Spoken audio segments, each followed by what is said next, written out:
Welcome to the February 10th edition of the PFF Forecast. This is a great one. We've got Peter King on. He was very generous with his time and talked about the Super Bowl. He had some stories about what Arians and Reid said about the game. We talked about some of Kansas City's missteps, how good is Brady relative to how he's been in the past.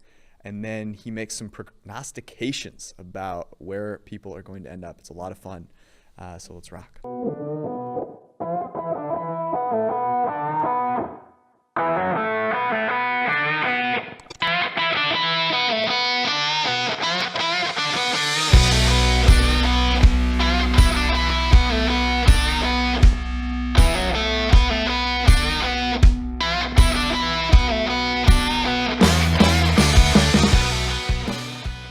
All right, we're going to get to Peter King here in just a second, but I want to check in on you.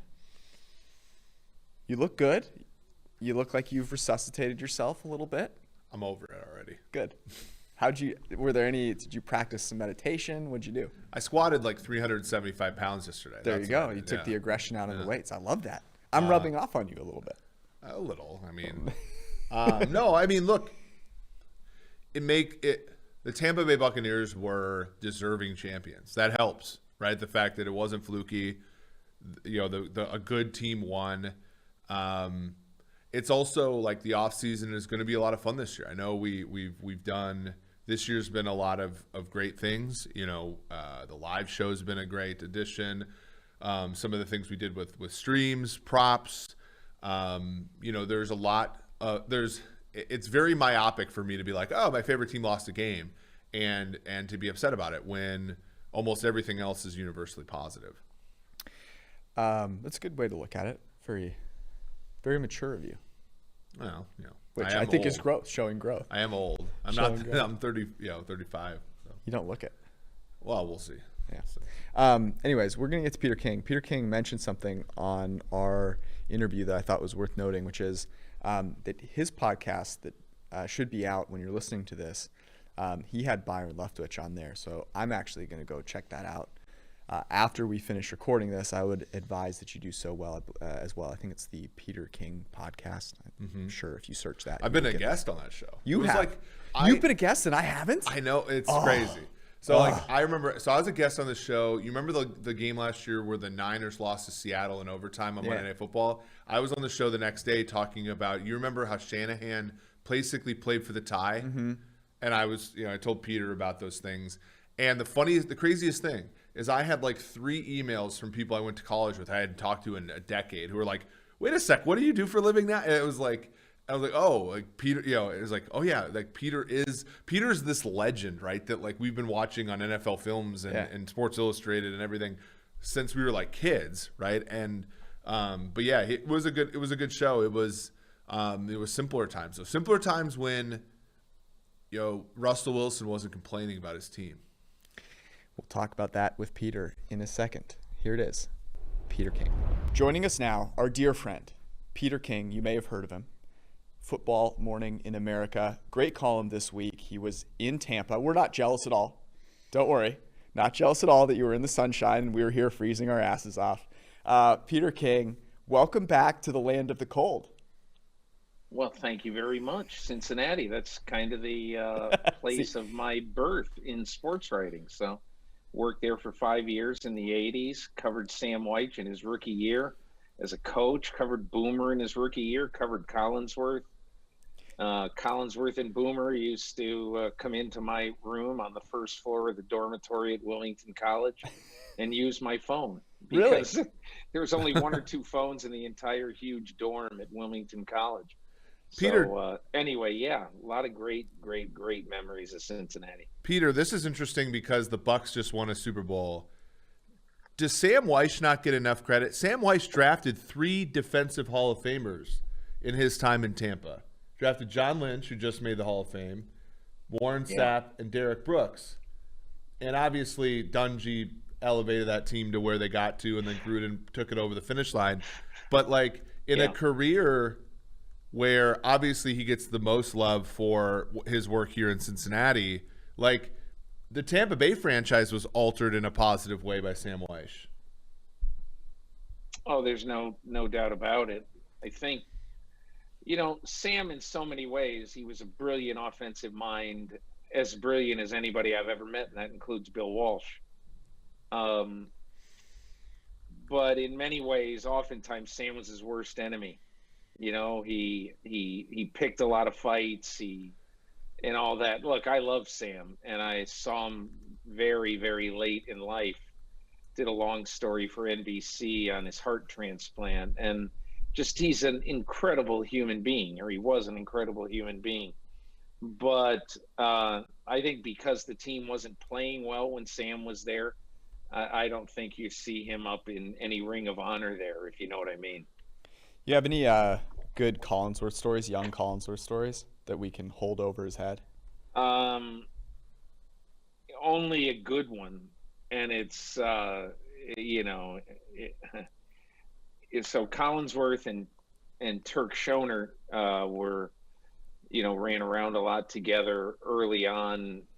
I don't know, this is maybe his third or fourth year in the NFL. And so I was the beat guy covering the team for the Inquirer. And it got to be Christmas, and I decided there was a boys' home. It's kind of not fashionable. This was 37 years ago, I guess. An orphanage in Cincinnati. And we lived right near it, my wife and I. And so at Christmas that year, I decided I'm going to try to do something for these people, the people who ran the orphanage, and obviously the kids. And I said, hey, maybe I'll see if I can get some Bengals to come over and all that. So Collinsworth and Turk and Sam all agreed to come over. Sam did a magic show. For those who don't know, Sam was a magician. Seriously. Wow. And he was really, really good. As a matter of fact, the first year, I got him to pose for a photo for a big story I did on him for the Inquirer, in his top hat and tails, pulling a rabbit out of his hat. And like literally, I had to go to Beachmont Mall. I don't even know if that still exists. Neither do I. But I had to go to what's that? I said neither do I.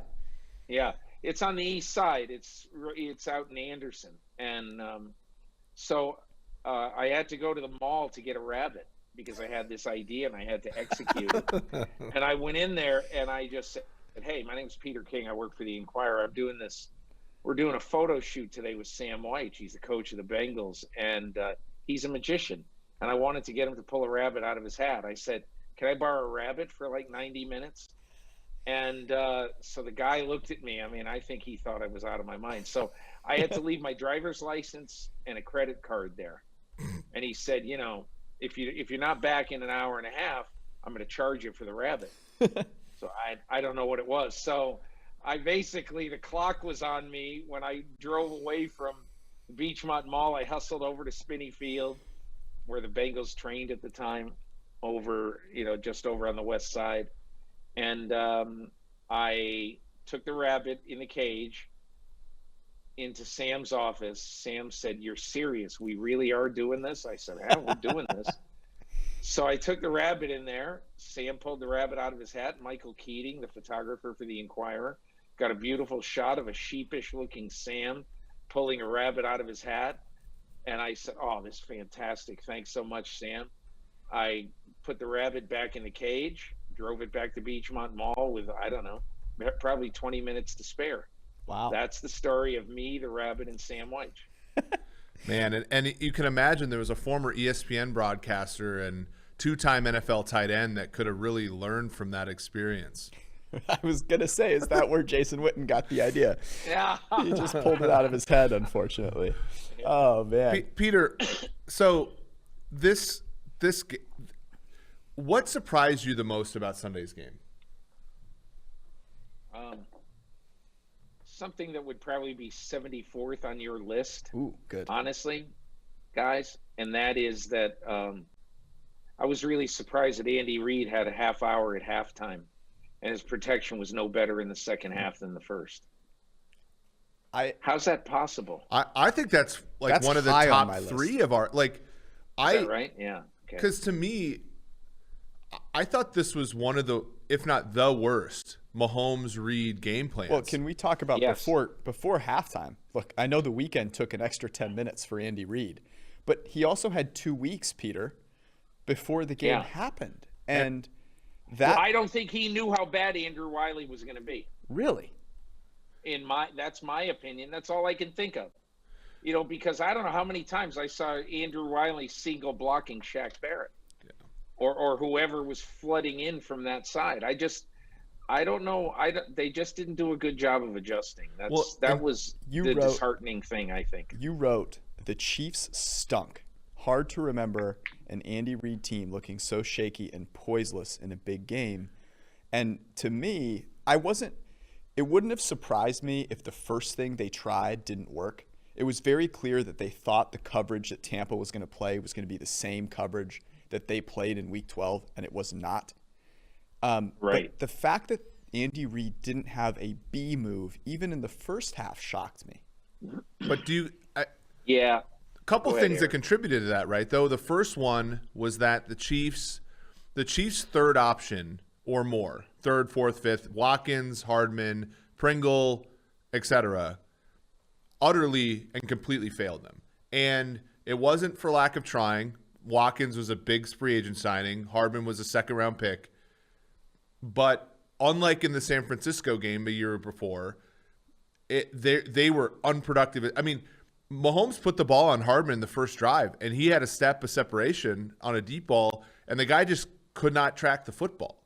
And then I think the secondary part is, with all this stuff coming up at the end of the week with Andy's son and the distractions and stuff, that doesn't excuse the 2 weeks that they had to prepare for Tampa. But I do think it does give rise to the adjustments just never being there. And it was, we were thinking, we talked about on our show, like there are going to be a lot of people live betting Kansas City if they get behind, because it's the same story. I didn't have the urge to live bet them more than once the whole game. I watched the game and I'm like, this is over. Yeah, you're a nervous Kansas City fan. Yeah, what was your take on why they didn't have a B move, Peter? I think it's because, and this is just an absolute total gut feeling, I think they felt like we are better off with receivers, 4 and 5 receivers going intermediate and short and trying to hit them and make the play. But what kept happening is that, I thought this was interesting. After the game, I talked to Bowles. Mm-hmm.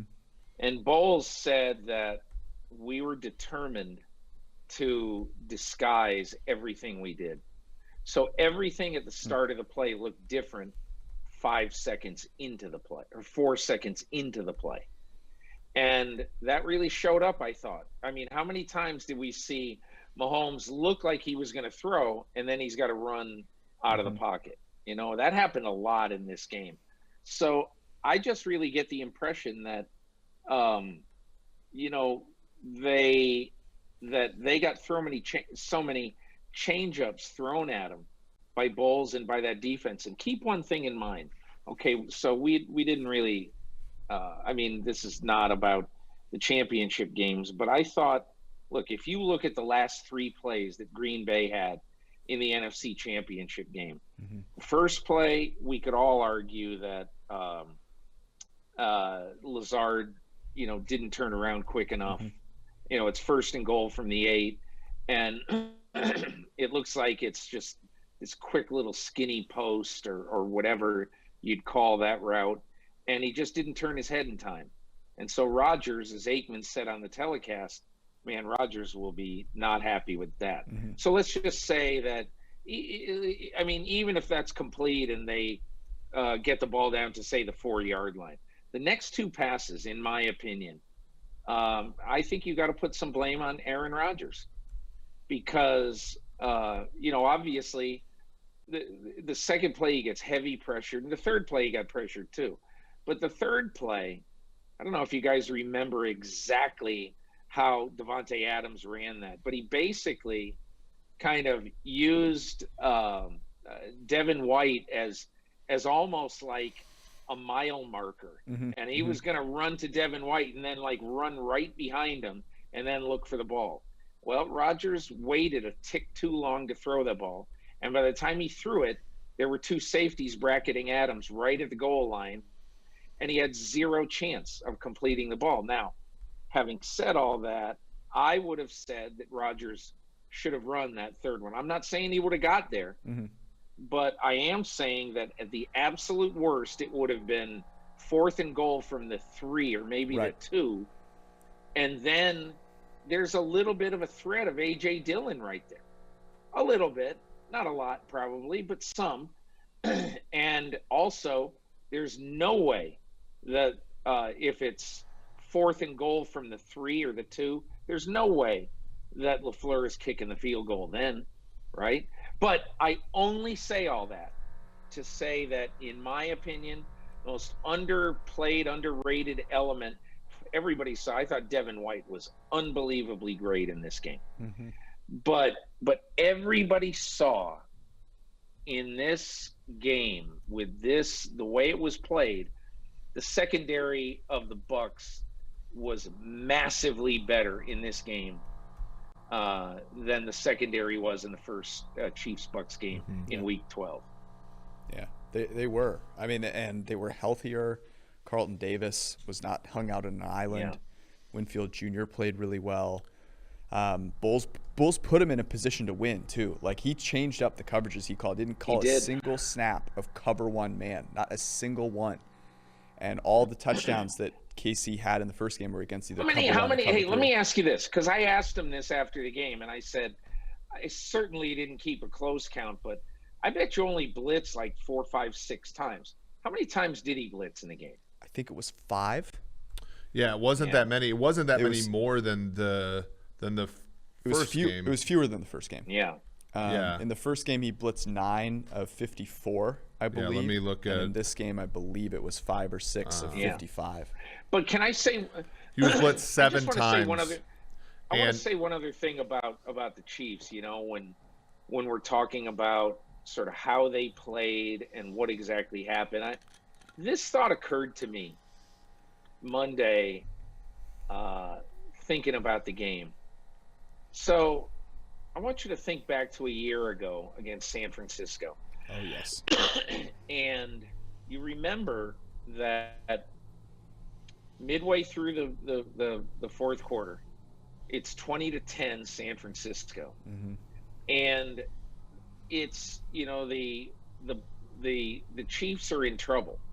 They've got a 2nd and 15, and Mahomes throws the ball short to Tyreek Hill.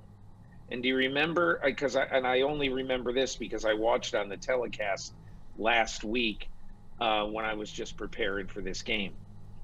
But do you know that, you know, Mahomes threw the ball short to Tyreek Hill? It was kind of like he trapped it. And when he trapped it, you know, Aikman was all over him. And Aikman basically said, you know, terrible throw, maybe his worst throw of the day. And then they've got to go away for a replay. So he comes to the sidelines at that time, and they think it's going to get over. They think the catch is going to get overturned. So anyway, now it's going to be 3rd and 15. There's 7 minutes and 13 seconds, I think, left in the game. And I want you just to remember right then. Remember how you were thinking at that point. I was sure the Chiefs were going to lose the game. And I just kept thinking to myself that, man, bad game for Mahomes. Oof. Yeah. This is, as good as he is, he's never going to put this one in his time capsule. Right. Anyway, the whole point I'm making is that the San Francisco 40 or the Kansas City Chiefs are 5.5 miracle minutes from being a 2-time Super Bowl loser playing lousy on offense in both games. They're halfway. So in the fourth quarter of 2019 Super Bowl, they scored 21 points. In the other 7 quarters of the two games, they scored 19 combined points.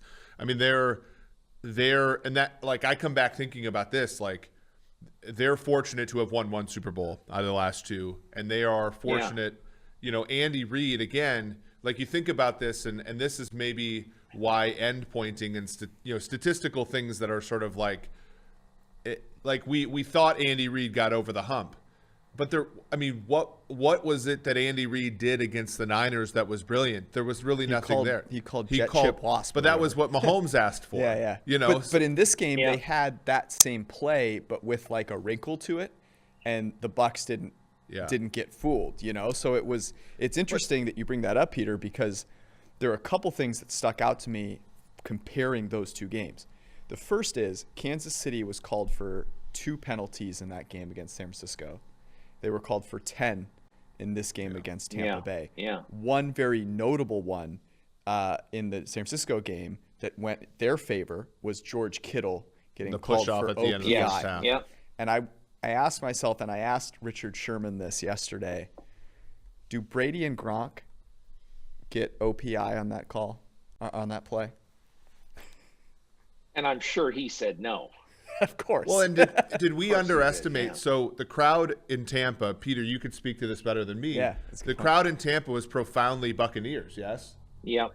And this entire season and the entire last 2 years statistically, but this entire season fundamentally, no home field advantage. So we go into this game and we think to ourselves, like, how do we even price home field advantage? We think that the crowd's going to be corporate. We think, and normally in the Super Bowl they both stay there for a whole week. Right. But the Chiefs came in. You want to know what? You want to know why it was different this year? I'll tell you exactly why. Because, I'd say 80% of the 7,500 free tickets to vaccinated healthcare workers, those people are from Tampa. Because they it was just easy logistically to get them all to Tampa. Mm-hmm. You know, to get them in for the game.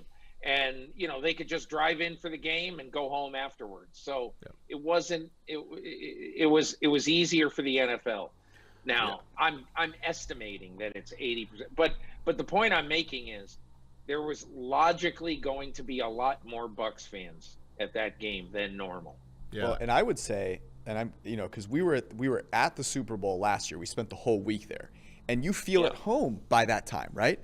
Yeah. To me, the Bucs got the Super Bowl week to a certain extent, right? It's happening there. They are there. You can feel it in the atmosphere. There's still some media there. It's not the whole thing, but there was something. It was a lot more than nothing. Whereas the Chiefs are freezing their asses off in Kansas City.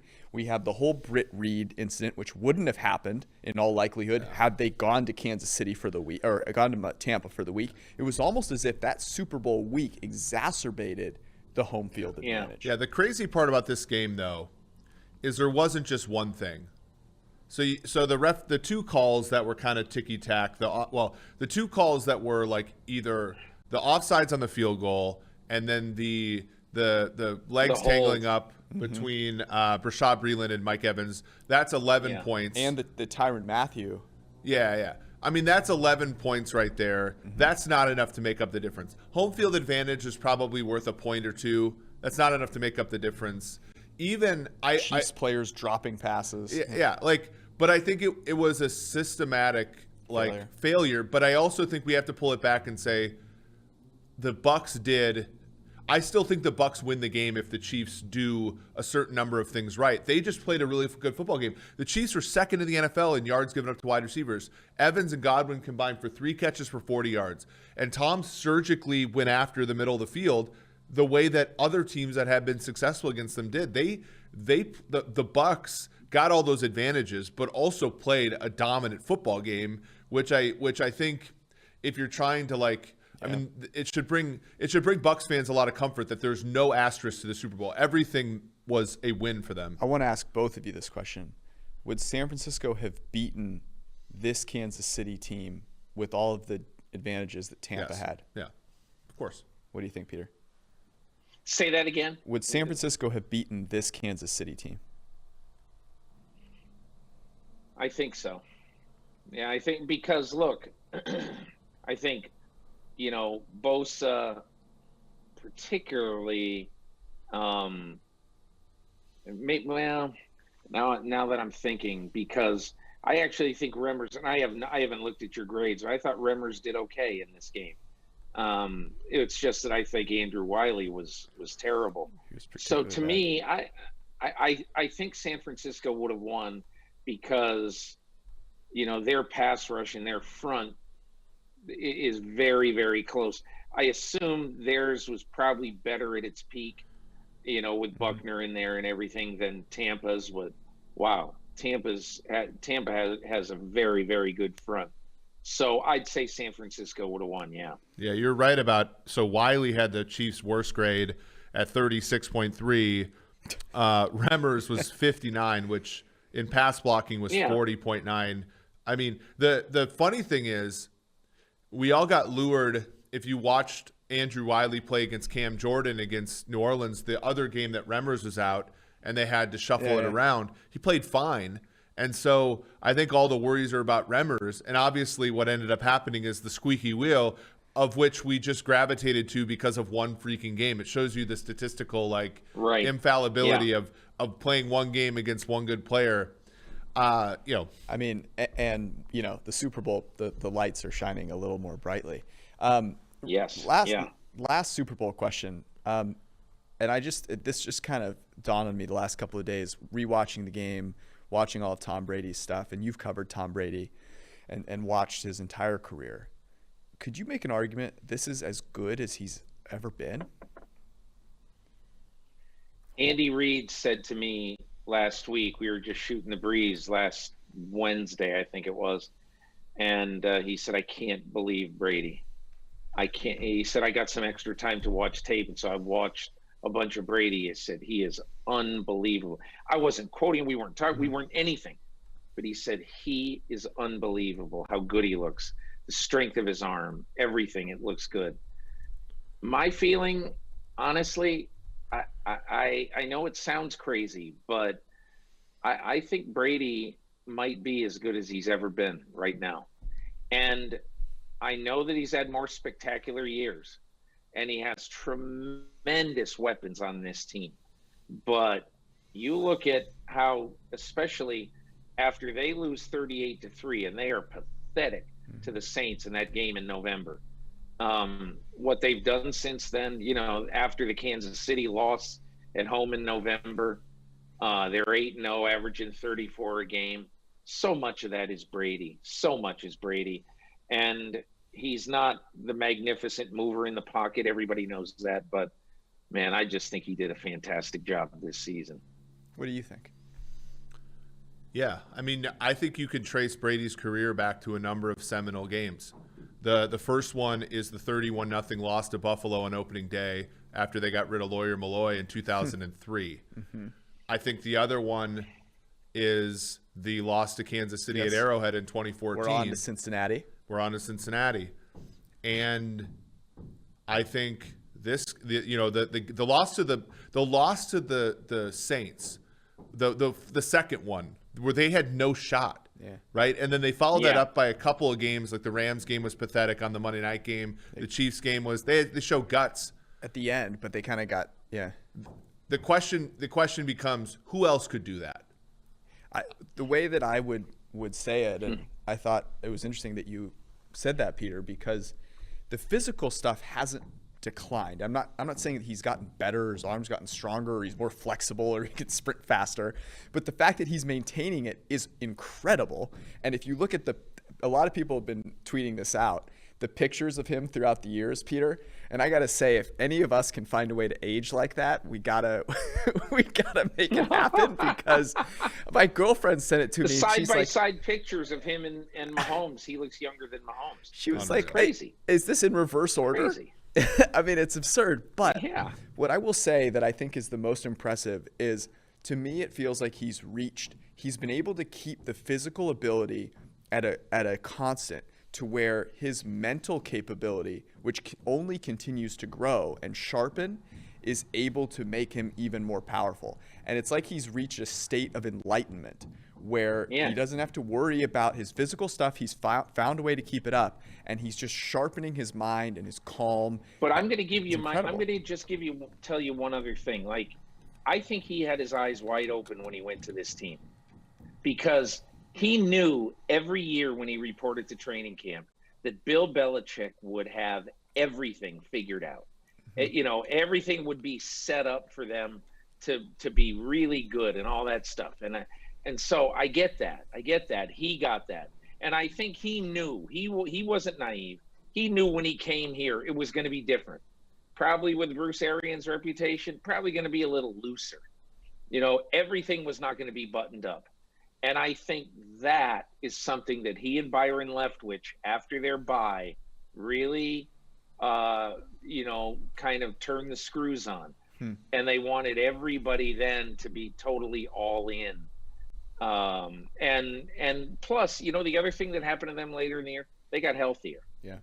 You know, I had Leftwich on my podcast, which dropped about an hour ago. I talked to him this morning, and he said, you know, we just weren't healthy for a long time. I mean, that's the reason they signed Antonio Brown. Yeah. They weren't healthy. So I think there were other factors involved. That would be my point. It's interesting. I mean, the Chiefs got less healthy. The Bucs got more healthy. Yeah. The Chiefs' health was similar to Tampa's health this year. Got late bye, got healthy after the bye. And Tampa had more diversity. Like, they were able to run personnel packages that allowed them to take advantage of what Kansas City did. Whereas Kansas City on offense, they were like, we're going 4 wide, and that's what we're doing. Let's do some look ahead stuff, because I love Peter King, the prognosticator. Carson Wentz, his team next year. Chicago Bears. I think the Bears will pay more than the Bears have the 20th pick. Colts have the 21st pick. This is only a gut feeling, no inside information. I just sense that the Bears are more desperate and will pay more than the 20th pick in the draft to get Wentz. I don't think the Colts would pay more than 21, maybe a little more, but not anything appreciably more than that. Incredible. I'm here for it. Craziest but still realistic landing spot for Deshaun Watson? I've been saying, I think by the time the draft is held through draft weekend, Deshaun Watson will not be traded. It's just Nick Caserio does not want on his football tombstone, here's the idiot who traded Deshaun Watson. You know, I think he's going to fight very hard to keep Deshaun Watson. Now, I don't know what's going to happen. The craziest place, I don't know. Is it really crazy to think of him going to San Francisco? I don't know. I mean, San Francisco would have some assets to sell, that's for sure. But they don't have the second pick in the draft either. And I think that's something that would appeal to Houston, because they could just sit there, take Justin Fields. And Justin Fields doesn't come in as an angry young man. He comes in as, hey, man, I'm the starting quarterback opening day. Yeah, no, it's a good point. Okay, Russell Wilson, his comments. Is it more smoke than fire? Meaningful. Okay. Meaningful. Because he's never, ever said bleep, even if he had a mouthful. He's the team guy. Absolutely all the way. And it surprised me when I heard him say that. And it says to me, honestly, what it says to me is Russell Wilson's unhappy. And now, I don't think he's getting traded, but I think he's unhappy. That's what it said to me. So he wants them to invest in his offense. Is that what it's saying? In his well-being. Yeah. You know, John Schneider is a brilliant GM, but he hasn't been very good at finding the right offensive line for Russell Wilson. But also, in fairness, I'm sure you guys know this. You know it a lot better than I do, that he holds the ball a long time, a lot of times. So he's going to get hit more than the average quarterback. But I think that they've got some fence mending to do there. All right. Last one, and we'll get you out of here on this. Arians' drink of choice post-game was what? Seagram's Crown Royal. Beautiful. In a styrofoam cup with ice. That's my feeling, because the morning of the game, I said, hey, I'm going to need you after the game. I texted him. he sent me a thumbs up with a whiskey glass, one third full with brown liquid. There you And go. I just thought, that's the reason I like this guy. He's not going to go changing for anybody. Peter King, the reason we like you is because you're not changing for anybody, but we thank you for giving us some time. Thanks, hey Peter. guys, great being on with you. Thank you so much. See you, Peter. Be well. Big thanks to Peter. He was very generous. He went over with us like 9 minutes. I promised him I would buy him a case of his favorite beer to get him to stay on. But I thought there were some interesting things that he said. Having just listened to Peter talk about it, having had a few days to let the season culminate in your mind, what are some of your big takeaways? I thought there were some things we should have thought about before the game that we just overlooked. Yeah. Home field advantage was something. Peter talked about all of those, public health workers, or that they, of course, they're all going to be from Tampa, right? And I also think this is a big season. This will be a big off season for some. So we just wrote an article about Orlando Brown. Orlando Brown's going to garner a ton of draft capital because of this game. And I also think here's another one. Culture is going to be valued, I think, or however people define culture. I dug on Bruce Arians like a number of times for decisions he'd made and for inefficiencies in their game and so on and so forth. But it's hard to look at that. It's hard to look at that team and that coaching staff and not think about how culture, and we might just be overfitting, but it's hard to look at those things and not think, okay, I can see where the good things come from that team. And the fact that they took a bye week and basically just dump trucked every single team afterwards. I mean, they were in a position, remember the Minnesota game? Mm-hmm. They lose to the Vikings and they're like a trolley ride away from missing the playoffs, and they take that, and now they're Super Bowl champions. I think there are going to be a number of things we have to evaluate. The one that I want to do before the next couple weeks is this idea of, is wide receiver a weak or strong link system? I've always thought it was a strong link system. The way the Bucs handled a strong link Green Bay team at the wide receiver position, the way they really handled the strong links Kansas City team, is that a phenomenon that's been stationary and we just didn't evaluate it properly, or is that a situation where it really does matter to need a third and fourth and fifth wide receiver?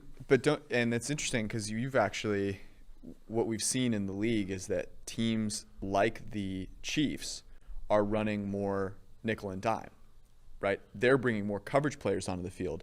So you could see where in the past having a good one and a decent two, you could really find mismatches easily. Now coverages are more concerned with the pass. Todd Bowles obviously was very concerned with the pass and executed really well. And it might be the case where now, kind of like what Shanahan talks about with his offensive philosophy, which is like, I don't need a Julio Jones, but I really do need 4 guys that can play. Because I need to be able to put them in a position and know that they can do what I need them to do. And in an offseason where there's a lot of good wide receivers in free agency and a lot of good wide receivers on the top end of the draft, the question then becomes, are you drafting Jalen Waddle to complete a wide receiver core, or are you drafting Jalen Waddle to start a wide receiver core? Because again, and this might get back to the baseball thing with the like for example, the Moneyball A's. You could talk about a lot of teams, but I think the way the Packers and Chiefs do it can get you to 13 wins because there's enough dumpster fire defenses and a number of bad teams in the NFL. But if you get in the playoffs and a team like Tampa can suffocate your first 2 options, like that's what having 6 defensive backs can do, right? You squeeze off both options and you need a third one. We talked about that, and people gave us a ton of shit. By the way, we were right about Tyler Lockett. Like a yard less per route run in the second half of the last 2 seasons than in the first half. But you look at Seattle. Who did Seattle lose to in the playoffs? Yeah, that's a the very Rams. Good point. And what do the Rams do? The Rams play coverage first, and the front second, it's not that hard to squeeze two good wide receivers. You need that third guy. David Moore, as Al would say, not the guy. Tampa Bay, same thing, right? Peter talks about that red zone drive. I mean, the Packers only had the one elite guy, but if you squeeze down that guy and there's not, it doesn't need to be elite, but just guys that can't step up. Big failure by the Chiefs on Sunday. Underrated aspect is that McCole Hardman, Sammy Watkins simply didn't show up for the game. I thought some of the interesting things that Peter talked about with guys in this offseason, saying that he does not think this is the second person who, John Gruden said this on the Chris Collinsworth and Richard Sherman podcast, which if you haven't listened to it, go check it out for the tampering and all the other stuff. And Gruden says he does not think that the Texans are going to trade Deshaun Watson. Peter King doesn't think that the Texans are going to trade Deshaun Watson before the draft, is what he said. I could see this getting kind of messy because to me it feels that Deshaun Watson has really put a stake in the ground. His agent, David Mugoletta, I think I'm pronouncing that right, I'm probably not, is a hardline guy. And if you're ever going to make a stand, like this is the guy and team that's making a stand. So that could be very interesting. Carson Wentz to the Bears is one word to describe Carson Wentz to the Bears for a first-round pick. Carson Wentz is culpable in all the things that happened in Philly. He's not the sole person responsible, but he's responsible. If he goes to Chicago, I genuinely would feel bad for him. You'd feel bad for him, or who would you feel bad for most? Well, Nagy first. I think Nagy is along for the ride in many of these. And look, I don't want to talk about people's jobs this way, but like there's clear, like to be a part of a situation where somebody is literally just trying to keep the boat afloat for one more year just doesn't seem fair. And that's kind of what they're doing, right? And doesn't make any sense to me. I don't see it as I'll say this about Carson Wentz. I don't see him as that huge of a jump over the quarterback play that they had this season. Certainly his ceiling would seem to be higher than that of Trubisky or Foles, but his season last year, if you look at rate of negatively graded plays and rate of positively graded plays, he and Josh Rosen are the only two players in that same boat in terms of rate of negatively and rate of positively graded throws. It's not good, and Josh Rosen was a little worse in the extreme. Josh Rosen might end up being the starter for the San Francisco 49ers. Please stop.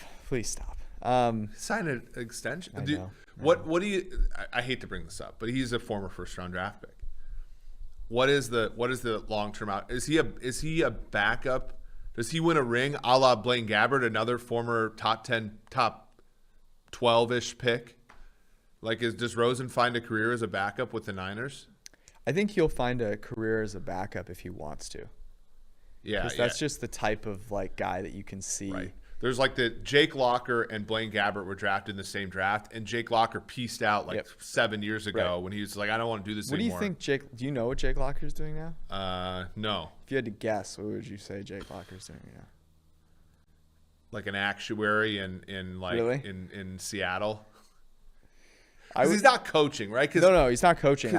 I'm guessing that Jake Locker is really, really poor man's Jay Cutler. Oh. Let me look. I could even see him living in Nashville.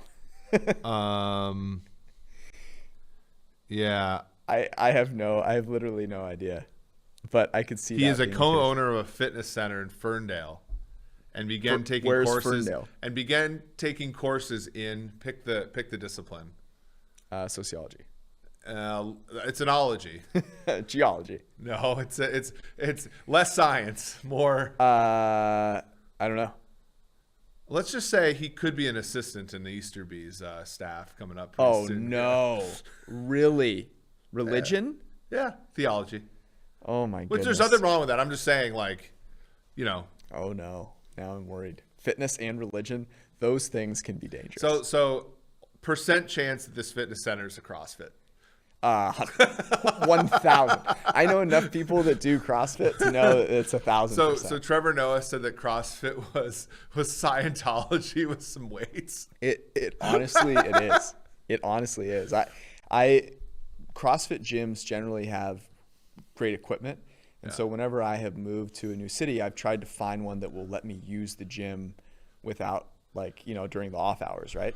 Right. And they don't like that because they're very much about you come to the class and like do the stuff. And because if the crowd doesn't know, George, while not being a member of these gyms, has #played the game. I believe you are on like a leaderboard in like the DC area for CrossFit. Oh yeah, I've done the competitions. You haven't like how would you do? You haven't gone to the church, but you like part of you fed the 5,000 with the loaves and stuff. Part of the whole thing is they like want you to be a part of the community. Right. So I'm like, yeah, I'll go do. I'm a competitive guy. Yeah, very competitive. I'll go do a workout if you want me to. Yeah. I'm not gonna work out with you. Yeah. But you know, that was our fitness corner. By the way, I sorry, really, we went down this Jake Locker. I know. I really could use a gym with a real barbell. I'm just in my apartment. It's brutal. Anyways, you don't want to hear about my problems. We are going to get into free agency and draft season.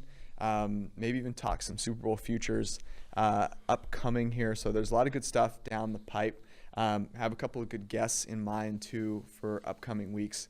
So this is going to be a lot of fun because a couple days of rest, but it's time to start trying to win another Super Bowl right now. So a lot of good stuff. And if you go to pff.com, the new draft guide is out. Quarterback annual will be out next week. A lot of good stuff. Can I just we are a betting show. There's one wager that I like this weekend in the Tarleton State, McNeese State FCS game. Feed me. Under. Okay. I already got like a point and a half of cleave on it. Nice. But it's still I still think 54.5 is bettable. So there's one college football game this weekend. It's on it's 53.5 now. Look at all that cleave, George. Eat that for. I'm actually getting into basketball season. I'm starting to sharpen. Did you see all the trades in the WNBA today? Didn't. Shockingly, I did not see the trades in the WNBA. Yeah, but yeah, there are still sports to whet your appetite. Hopefully, we can continue to give you guys coverage. I honestly I'm not trying to toot anybody's horn here, but the draft guide is phenomenal. It's awesome. I spent a few hours just reading through it, trying to obviously because we're putting out our mock draft like March 1st or so. I wanted to make sure that our mock is going to be, knew the players. Hope you guys are ready. Our mock and so you guys should all pick it up, even though you missed the sale. It's still valuable, still worth it. By the way, I think if you try the promo code Super Bowl 25, it might work for you. I'm just saying, give it a try. Anyways, we love you guys. Thanks for hanging out. See ya.